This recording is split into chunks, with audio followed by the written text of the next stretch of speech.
Two young women named Sue and Johnsy shared a studio apartment at the top of a 3-story building. Johnsy's real name was Joanna. In November, a cold, unseen stranger came to visit the city.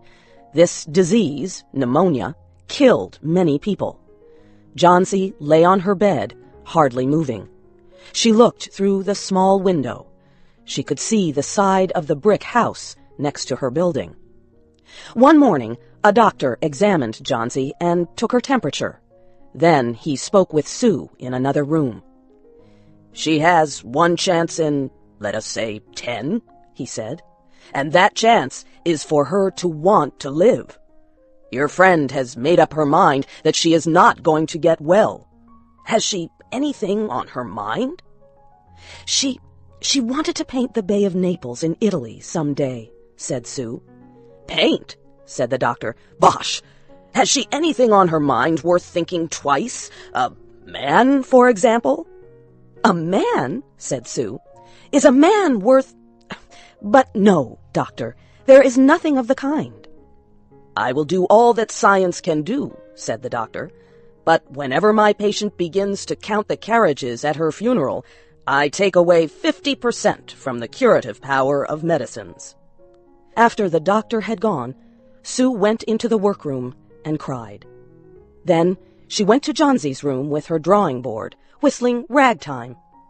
Johnsy lay with her face toward the window. Sue stopped whistling, thinking she was asleep.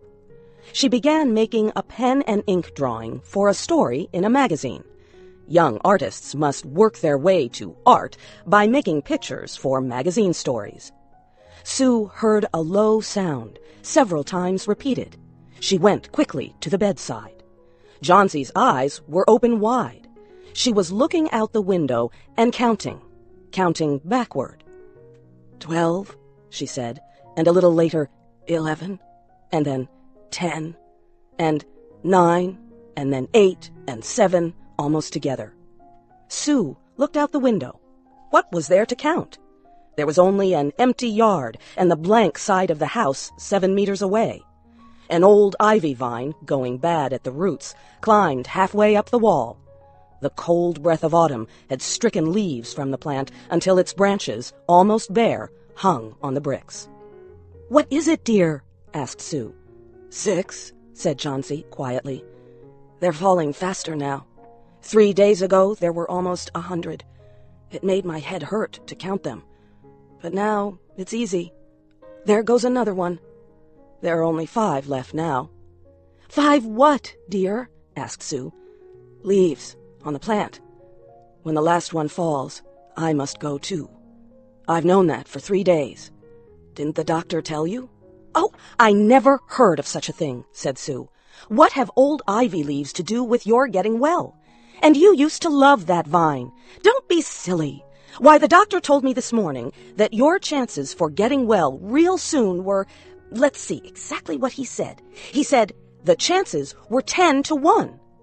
Try to eat some soup now, and let me go back to my drawing so I can sell it to the magazine and buy food and wine for us."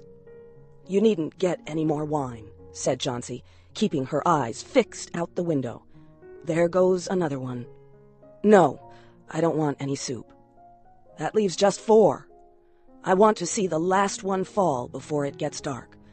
Then I'll go too." "Johnsy, dear," said Sue, "will you promise me to keep your eyes closed and not look out the window until I'm done working? I must hand those drawings in by tomorrow." "Tell me as soon as you have finished," said Johnsy, closing her eyes and lying white and still as a fallen statue. "I want to see the last one fall. I'm tired of waiting. I'm tired of thinking. I want to turn loose my hold on everything and go sailing down, down, just like one of those poor, tired leaves." "Try to sleep," said Sue. "I must call Mr. Behrman up to be my model for my drawing of an old miner. Don't try to move until I come back." Old Behrman was a painter who lived on the ground floor of the apartment building. Behrman was a failure in art. For years he had always been planning to paint a work of art, but had never yet begun it. He earned a little money by serving as a model to artists who could not pay for a professional model. He was a fierce little old man who protected the two young women in the studio apartment above him. Sue found Behrman in his room.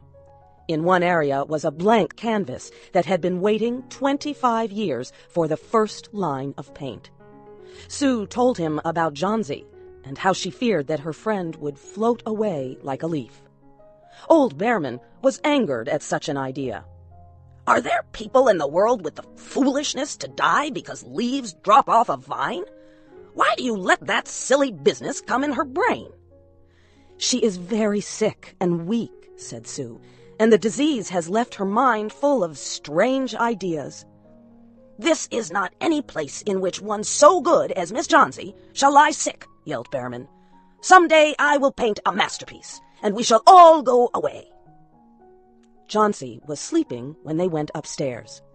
Sue pulled the shade down to cover the window. She and Behrman went into the other room.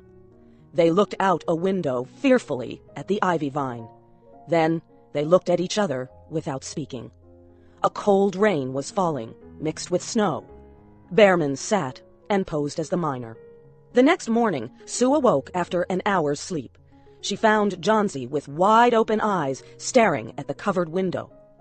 "Pull up the shade. I want to see," she ordered quietly. Sue obeyed. After the beating rain and fierce wind that blew through the night, there yet stood against the wall one ivy leaf. It was the last one on the vine. It was still dark green at the center, but its edges were colored with the yellow. It hung bravely from the branch about 7 meters above the ground. "It is the last one," said Johnsy. "I thought it would surely fall during the night.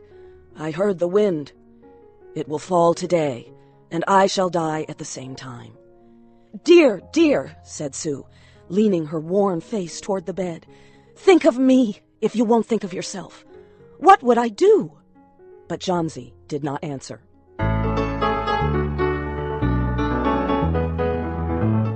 The next morning, when it was light, Johnsy demanded that the window shade be raised. The ivy leaf was still there. Johnsy lay for a long time looking at it. And then she called to Sue, who was preparing chicken soup. "I've been a bad girl," said Johnsy. "Something has made that last leaf stay there to show me how bad I was. It is wrong to want to die. You may bring me a little soup now." An hour later she said, "Someday I hope to paint the Bay of Naples." Later in the day, the doctor came, and Sue talked to him in the hallway. "Even chances," said the doctor. "With good care, you'll win. And now I must see another case I have in your building. Behrman, his name is. Some kind of an artist, I believe. Pneumonia, too. He is an old, weak man, and his case is severe. There's no hope for him, but he goes to the hospital today to ease his pain." The next day, the doctor said to Sue, "She's out of danger. You won. Nutrition and care now. That's all." Later that day, Sue came to the bed where Johnsy lay and put one arm around her.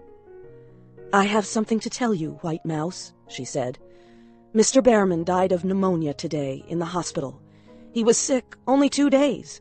They found him the morning of the first day in his room downstairs, helpless with pain. His shoes and clothing were completely wet and icy cold. They could not imagine where he had been on such a terrible night. And then they found a lantern, still lighted, and they found a ladder that had been moved from its place, and art supplies and a painting board with green and yellow colors mixed on it. And look out the window, dear, at the last ivy leaf on the wall. Didn't you wonder why it never moved when the wind blew? Oh, darling, it is Behrman's masterpiece. He painted it there the night that the last leaf fell."